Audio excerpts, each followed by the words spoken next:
Welcome to your favorite channel Chemistry Swati. I am Swati Mehta. So today we start first lecture of matters around us pure or not, class 9.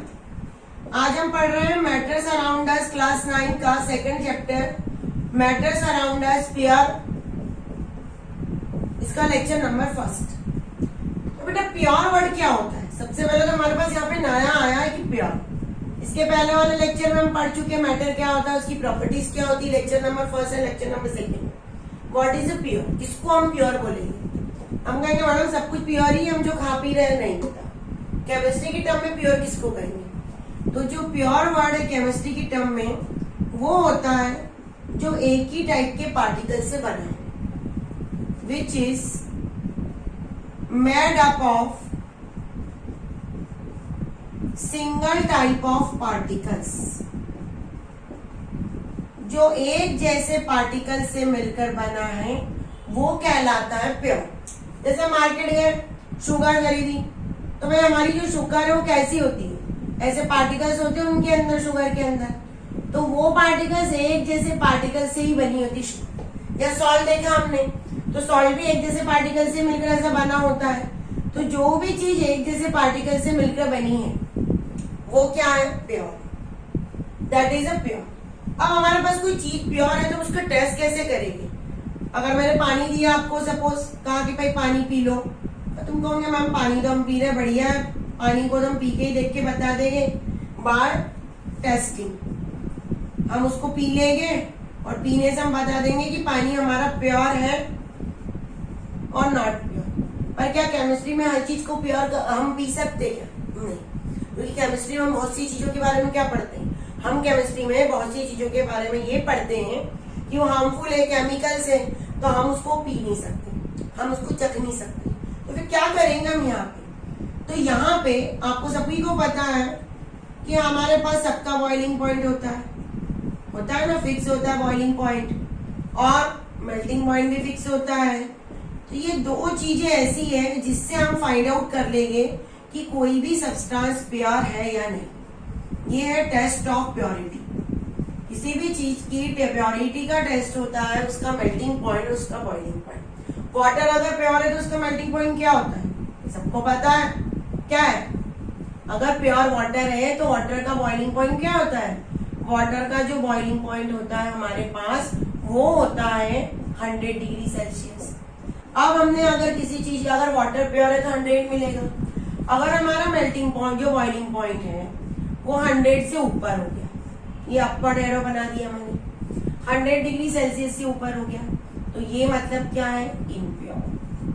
अगर boiling point 100 degree Celsius से नीचे आ गया तो इसका मतलब भी क्या है? इम्प्योर।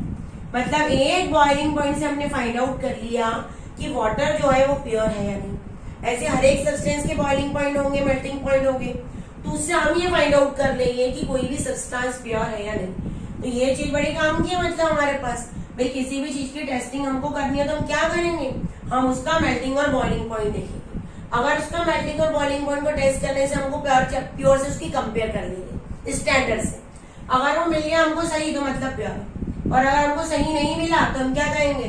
भाई ये तो इम्प्योर है, कुछ इसके अंदर डाली हुई है इम्प्योरिटीज। हम यही कहेंगे कि भाई कुछ इम्प्योरिटीज इसके अंदर डली है। तो हम एक कंक्लूजन पे ये पहुंचे यहाँ पे कि अगर हमको कभी किसी ने कहा कि what is the testing of pure substance, तो हम क्या लिख सकते हैं? टेस्टिंग ऑफ प्योर सब्सटेंस, हम टेस्टिंग ऑफ प्योर सब्सटेंस लिख सकते हैं यहाँ पे bye melting and boiling point, bye melting and boiling point.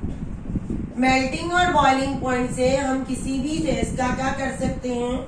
वो प्योर है या नहीं ये फाइंड आउट कर सकते हैं। अब इसके बाद भाई तुमने सभी ने मिक्सचर वर्ड का नाम तो बहुत सुना होगा, बहुत अच्छे से खाते ना हम लोग मिक्सचर। बहुत सारी चीजें होती है, क्या होती है? अरे खाने का नाम आ गया तो बहुत मजा आ रही होगी। खाने में हमारे पास पोहा होता है, उसके अंदर डालते हैं ग्राउंडनट्स, डालते हैं मुरमुरे, डालते हैं, ये सब चीजों से हम मिक्सचर बनाते हैं। तो मिक्सचर कब होता है? बहुत सारी चीजें हम मिला के बनाए तभी हम किसी चीज का मिक्सचर बनाते हैं। तो वैसे हमारी केमिस्ट्री में भी मिक्सचर होता है। अब जो केमिस्ट्री में मिक्सचर होता है, उस मिक्सचर का हम क्या लिखेंगे डेफिनेशन? अ सब्सटेंस या which is formed by two और मोर देन टू सब्सटेंस, जैसा ऐसा जिसके अंदर दो या एटलीस्ट दो से ज्यादा सब्सटेंस हो। कम से कम दो तो होने ही चाहिए। सिंगल रहा तो वो क्या है, मिक्सचर नहीं बनेगा, वो तो हो जाएगा प्योर। तो मिक्सचर बनाने के लिए हमको दो या दो से ज्यादा सब्सटेंस को लेने पड़ेंगे, तब जाके क्या बनेगा, हमारा मिक्सचर बनेगा। अब ये मिक्सचर कितने टाइप के होते हैं? अब हमारे पास मिक्सचर के टाइप है, बहुत सारे टाइप है, पर हमारे पास हमारे सिलेबस में कितने, दो ही है। क्या क्या है वो मिक्सचर के टाइप हमको पढ़ने हैं। ये मिक्सचर है भाई, और इसके दो टाइप है, एक है होमोजीनस। अब ये होमोजीनस क्या होता है? होमो का मतलब ही होता है सिमिलर। क्या होता है होमो का मतलब? सिमिलर, एक जैसा composition. Which have uniform composition through out the mixture. पूरे मिक्सचर में एक जैसा कंपोजिशन हमको दिखे। कैसे होगा? एक टेस्ट ट्यूब ली या एक बीकर लिया, उसके अंदर पानी लिया, H2O वाटर। अब पानी के अंदर हमने यहाँ पे डाल दी शुगर, सॉल्यूशन बना लिया, अच्छे से स्टर कर लिया। तब ये क्या कहलाएगा? शुगर मिक्सचर या वाटर शुगर मिक्सचर, ऐसा ही बोल सकते हैं। तो होने के बाद क्या हमको शुगर और वाटर अलग अलग दिखेंगे? क्या नहीं, ये बनने के बाद हमको पूरा एक ऐसा ट्रांसपेरेंट ऐसा सॉल्यूशन दिखेगा, जिसमें शुगर और वाटर एक दूसरे में बिल्कुल मिक्स हो गए, हमको अलग अलग पता ही नहीं चलेगा। तो पूरा कंपोजिशन क्या है? यूनिफॉर्म है, एक जैसा है। क्या हम इसमें शुगर के पार्टिकल्स को देख सकते हैं क्या आंखों से बनने के बाद? नहीं। क्या particles can not be seen by naked eyes. Particle हमको नेक्ड आइज से, नेक्ड यानी माइक्रोस्कोप से नहीं, हमारे खुद की आंखों से नहीं दिखेगा। अब क्या कोई अलग अलग ऐसा लेयर दिख रही है क्या अलग अलग, कि भाई ऊपर शुगर है नीचे पानी है, या पानी ऊपर है नीचे शुगर है? कोई भी ऐसा हमको नहीं दिख रहा है। कोई ऐसे हमको आइडेंटिफिकेशन नहीं हो रहा है कि कोई चीज अलग अलग है। इसके अंदर क्या होगा? There is no physical boundaries. बेटा कभी भी अगर आपको होमोजीनस शुगर आए मिक्सचर, तो हमारी आंखों के सामने सबसे पहले शुगर का ले लो, शुगर और वाटर, और उसका मिक्सचर बना लो। उस मिक्सचर को बनाने के बाद शुगर को अच्छे से स्टर करने के बाद अपनी आंखों के सामने रखो। आंखों के सामने रखने के बाद तुम ये देखो कि क्या दोनों अलग अलग दिख रहे हैं क्या शुगर और वाटर ऊपर नीचे हो रहे हैं क्या? नहीं। तो मतलब कि कोई हमको फिजिकल बाउंड्रीज नहीं है। क्या शुगर हमारे एक बार स्टर होने के बाद क्या शुगर को अपनी आंखों से देख पा रहे हैं क्या? नहीं। तो कोई आंखों से नहीं दिखेगा। क्या पूरा सॉल्यूशन एक जैसा दिख रहा है क्या? हाँ। तो सॉल्यूशन क्या है? यूनिफॉर्म। यूनिफॉर्म का मतलब होता है पूरा सॉल्यूशन एक जैसा दिखना। हम किसी चीज को हिंदी में समझने तो बहुत मजा आती है, क्योंकि हमारे दिमाग में रहता है भाई हम दिन भर क्या बोलते हैं, हिंदी बोलते हैं, एक जैसा दिखना। थोड़ी बहुत हिंदी सीख लो। तो ऐसा सॉल्यूशन क्या कहलाएगा? ऐसा सॉल्यूशन कहलाएगा होमोजेनस मिक्सचर। अब इस होमोजेनस मिक्सचर में बनने के बाद क्या तुम्हारा ऐसा मन करे कभी किसी का कि मैडम मुझे तो शुगर अलग करनी, वाटर अलग करनी, क्या करें? क्या हो सकता है क्या ऐसा पॉसिबल? भाई हमारे हाथों से तो हम अलग नहीं कर सकते, फिजिकल मेथड से तो अलग नहीं कर सकते, केमिकल मेथड बात अलग है। तो कोई ऐसी मेथड होगी क्या फिजिकली कि किसी ने शुगर निकाल ली खींच के, किसी ने पानी निकाल लिया? नहीं। तो कोई भी सेपरेशन नहीं हो सकता। एक बार हमारा सॉल्यूशन बन गया, मिक्सचर बन गया, उसके बाद कोई भी कंपोनेंट को हम सेपरेट नहीं कर सकते। तो हम लिखेंगे यहाँ पे component can not be separated by physical method.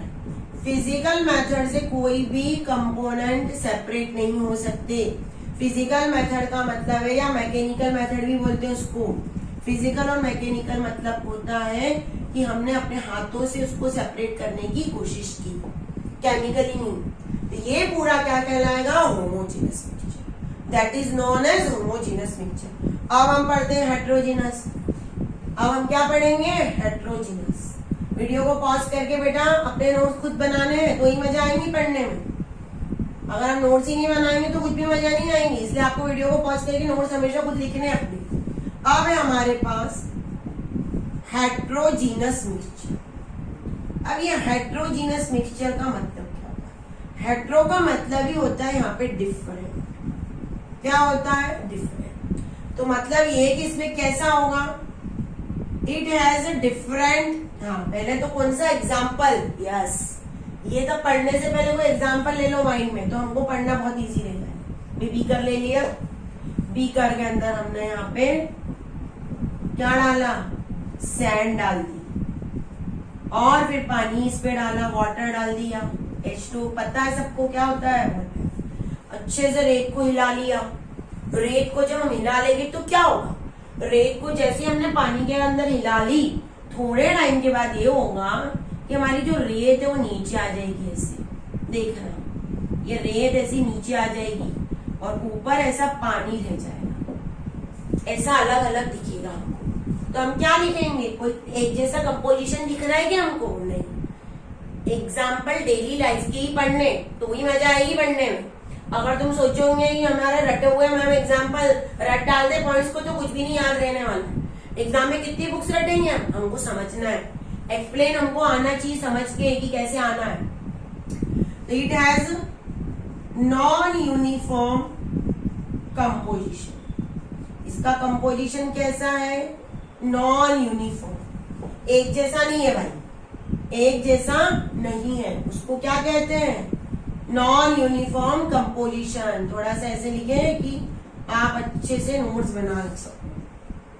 क्या अलग से कोई फिजिकल बाउंड्रीज दिख रही है क्या, हाँ दिख रही है ना मैडम, ऊपर पानी है, नीचे सैंड है, अलग अलग लेयर दिख रही है हमको। अगर हम टेस्ट ट्यूब ले तो टेस्ट ट्यूब में ऊपर पानी दिखेगा, नीचे क्या दिखेगा, सैंड। तो it has physical boundaries, it has physical boundaries, इसके पास फिजिकल बाउंड्रीज है। क्या सैंड को हम देख सकते हैं क्या नेक्ड आइज से, नेक्ड आइज का मतलब है विदाउट माइक्रोस्कोप। नेक्ड आइज कई बार आएगा यहाँ पे, तो नेक्ड आइज का मतलब क्या होता है, विदाउट माइक्रोस्कोप। जो हमारी नॉर्मल आंखें से देखते हैं हम, वो कहलाता है नेक्ड आइज, जहाँ पे हम माइक्रोस्कोप का यूज ना करें। हमको जो नॉर्मल विजन होता है हमारा, नॉर्मल देखना किसी चीज का, वो कहलाता है नेक्ड आइज, ये याद रखना। तो क्या नेक्ड आइज से हमको सैंड अलग दिखेगी क्या, बिल्कुल दिखेगी भाई। टेस्ट ट्यूब में नीचे सैंड दिखेगी, ऊपर पानी दिखेगा, तो हम क्या लिखेंगे यहाँ पे, particles can be seen by naked eyes. हम पार्टिकल को नेक्ड आइज से देख सकते हैं। उसके बाद किसी ने कहा मैडम मुझे तो सैंड को अलग करना है पानी से, हो सकता है, फिल्टर पेपर लगाया हमने और छानने की कोशिश की, जैसे ही छानेंगे तो फिल्टर पेपर में सैंड ऊपर आ जाएगी, पानी कहाँ आ जाएगा, नीचे। हम लिखेंगे particles can be separated by filtration. Filtration का मतलब क्या होता है, छानना। भाई घर में चाय छानते हो ना छन्नी से, बस यहाँ पे भी छानना है। एग्जाम्पल क्या होंगे, सैंड इन वाटर। तो ये हमारा हो गया हेट्रोजीनस मिक्सचर। अब हमको दोनों में अगर डिफरेंस बिटवीन का हो तो बहुत मजेदार है, कर सकते हैं हम। पहले तो अपने हेट्रोजीनस के बीच में डिफरेंस बिटवीन का टेबल बनाते हैं। यहाँ पे हम लिख देते हैं होमोजीनस, और हम यहाँ पे लिख देंगे हेट्रोजीनस मिक्सचर। अब क्या है भाई, क्या है, कैसे लिखेंगे डिफरेंस बिटवीन। अभी हमने जितने पॉइंट्स लिखे ना, बस उसी का हमको लिखेंगे। क्या लिखेंगे पहले, इट हैज यूनिफॉर्म कंपोजिशन। भाई एक जैसा दिखाता हमको।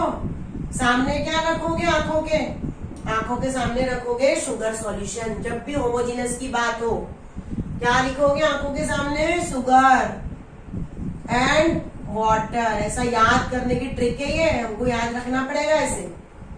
क्या इसमें क्या लिखेंगे आंखों के सामने, सैंड एंड वाटर। ऐसा हमको पढ़ना पड़ेगा बेटा, तो ही मजा आएगी। क्या इसमें यूनिफॉर्म कंपोजिशन था क्या? नहीं। क्या लिखोगे मीट में? It has non uniform composition, non uniform composition. उसके बाद इसमें पार्टिकल्स दिखे थे, शक्कर अलग दिखी थी कि शुगर के पार्टिकल्स? नहीं भाई, एक जैसा दिख रहा था हमको। तो क्या लिखोगे? Particles can not be seen, can not be seen by naked eyes. अब तो नेक्ड आइज पूरा समझ में आ गया। जो हम दिखते हैं जनरली वो, यहाँ पे क्या लिखेंगे? दिखेगी ना रेड हमको अलग से। Particles can be seen by naked eyes. और यहाँ पे क्या लिखेंगे? थर्ड पॉइंट हम, it has physical, it has no physical boundaries. इसके पास कोई फिजिकल बाउंड्रीज है क्या? नहीं। कोई अलग अलग दिख रहा है क्या हमको? पूरा सॉल्यूशन एक जैसा ही दिख रहा है हमको, कोई शुगर और पानी अलग अलग नहीं दिख रहा है। यहाँ पे रेत और पानी अलग अलग दिख रहे थे, रेत नीचे थी, पानी ऊपर था। तो क्या लिखेंगे? It has physical boundaries. और इसमें पार्टिकल्स को सेपरेट कर पा रहे थे क्या अपन? No. Particles can not be separated. और यहाँ पे पार्टिकल्स कैन बी सेपरेटेड। भाई पार्टिकल्स को तो हमने सेपरेट कर सकते हैं। छन्नी रखी, सेपरेट कर लिया। हमारे घर में, सबके घर में छन्नी होती है, वैसे ही लैब के अंदर क्या होता है? Filter paper. एग्जाम्पल देने पड़ेंगे। क्या होगा इसका एग्जाम्पल? होमोजीनस का, शुगर एंड वाटर। यही 5th पॉइंट है। और इसमें क्या हो जाएगा? Sand and water. ये बन गया हमारा टेबल, रेडी हो गया। मजा आ गई पढ़ने में? चलिए अब हम नेक्स्ट टॉपिक पढ़ेंगे, सॉल्यूशन। वर्ड कई बार सुना है भाई, कोल्ड ड्रिंक पिए ना? अरे मैंने पीने की बात करी, याद आ गया हमको। शरबत पिया है, नींबू का शरबत पिया है। तो ऐसी जो चीजें होती वो एक तरह से सॉल्यूशन होता है। क्या होता है ये सब? ये सब होते हैं solution. These all are known as a solution. तो ये सॉल्यूशन क्या होता है? सॉल्यूशन किसको हम बोलते हैं? सॉल्यूशन के अंदर अगर आपने घर में सपोज किसी दिन मन किया भाई मेरा शरबत पीने का मन है, तो क्या करते हो?